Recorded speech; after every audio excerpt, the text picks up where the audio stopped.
very scoring and very good questions where we can get the marks easily. The question from the unit coordination compound, and the answer should be either in a two words or in a one word. The first question is having a two subparts. The question is, what is the oxidation state of copper in this complex? So what we have to just find out, it's oxidation number. So let's start with the A part, and sub part is saying हमारे पास यहाँ पे जो complex है that is copper का है और ammonia के 4 यहाँ पे मॉलिक्यूल्स हैं, क्लोराइड जो है वो 2 है, ओवरऑल चार्ज कोई यहाँ पे कोई नहीं है, सो न्यूट्रल आइडेंटिटी है, we have to be just tell कि what is the oxidation number. So as we know that जो यहाँ पे हमें नहीं मालूम है, प्लस जो अमोनिया है it is a neutral, so zero oxidation state, and chloride -1 total, यहाँ पे 2 उसके आयंस हैं and overall charge 0, so x equal to +2. So यहाँ पे जो ऑक्सीडेशन नंबर है कॉपर का दैट इज अ +2, तो हम यहाँ पे लिख सकते हैं that is the oxidation state. So oxidation state of copper is +2.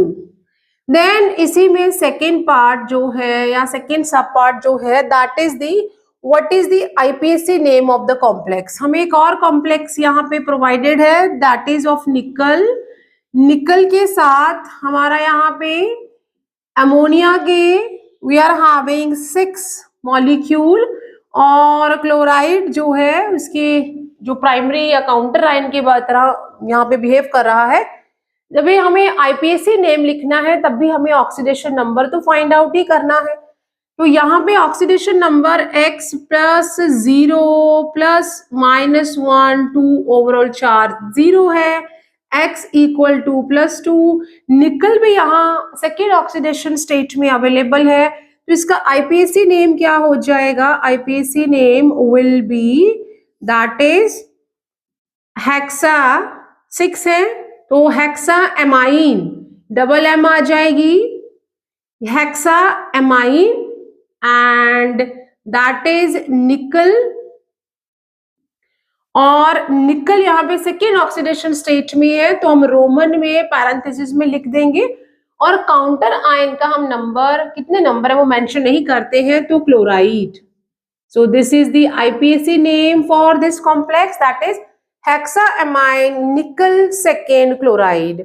Now जो बी पार्ट है it is a complex of cobalt, and it says it form a low spin complexes. Low spin complex means inner orbital or spin pair complex बनाता है. क्यों बनाता है? We have to just justify it. So for this let me we can do here. So B part है that is एक और हमारे पास coordination complex आ गया कोबाल्ट का, जिसमें कि हमारे टोटल सारे के जो लीगेंट है ऑक्टाहेड्रल लीगेंट है 6 यहाँ पे मॉलिक्यूल्स है, सो ऑक्टाहेड्रल है. Second more thing coordination number 6 है. अगर मुझे इसका ऑक्सीडेशन नंबर निकालना है तो +3 आ जाएगा. Now we have to just यहाँ पे शो करना कि why it is forming sorry हमने अमोनिया ही लिख लिया, यहाँ पे साइनाइड है. वैसे अमोनिया भी होता तो नो प्रॉब्लम तब भी चलता, लेकिन यहाँ पे साइनाइड है और यहाँ पे 6, तो ये आ गया. ये कॉम्प्लेक्स है form a low spin complex. Low spin complex है, हमें इसका ऑक्सीडेशन नंबर फाइंड आउट करना है, तो दैट इज साइनाइड के ऊपर -1 का चार्ज होता है. So -1 6 overall charge +3 x equal to +3 आ जाएगा. ऑक्सीडेशन स्टेट +3 आ गया.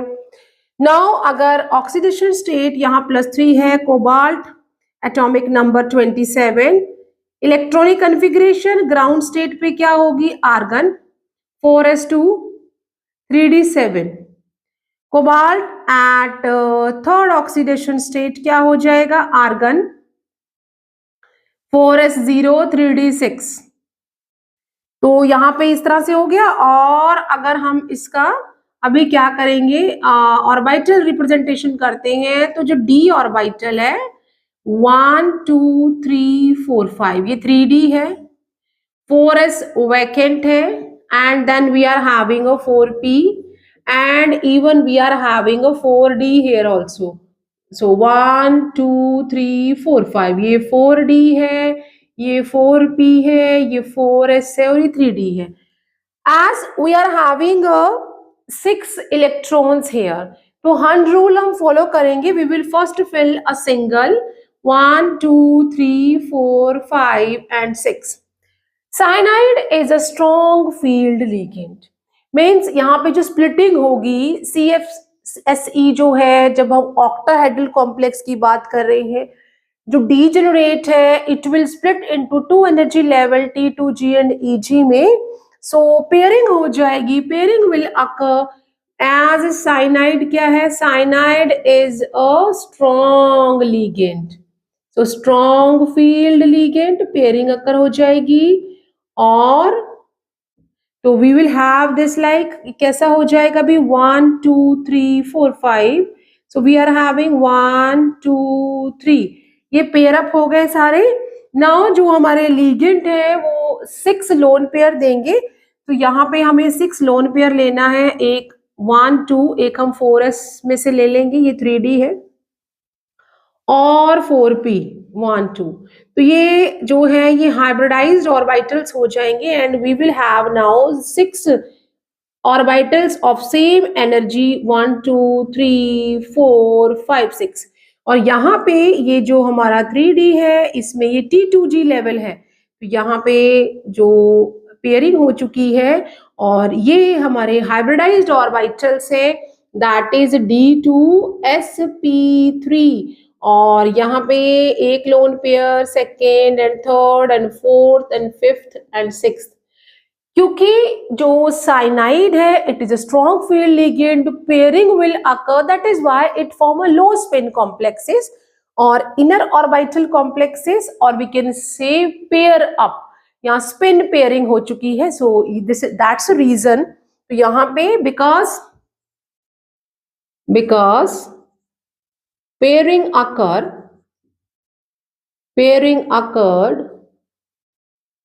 hence low spin complexes formed, और एक ही बना ना यहाँ पे complex formed।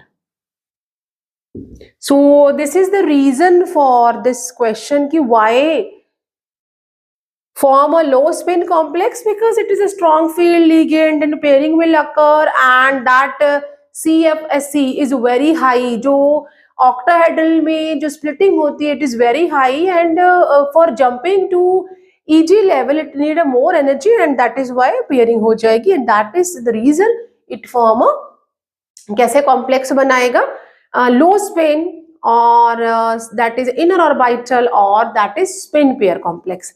सो यहाँ पे ये हमारे दो जो पार्ट्स हैं वो क्वेश्चन के हो गए। Before moving to the third part, और यह सब पार्ट है जो सी पार्ट है, दैट इज द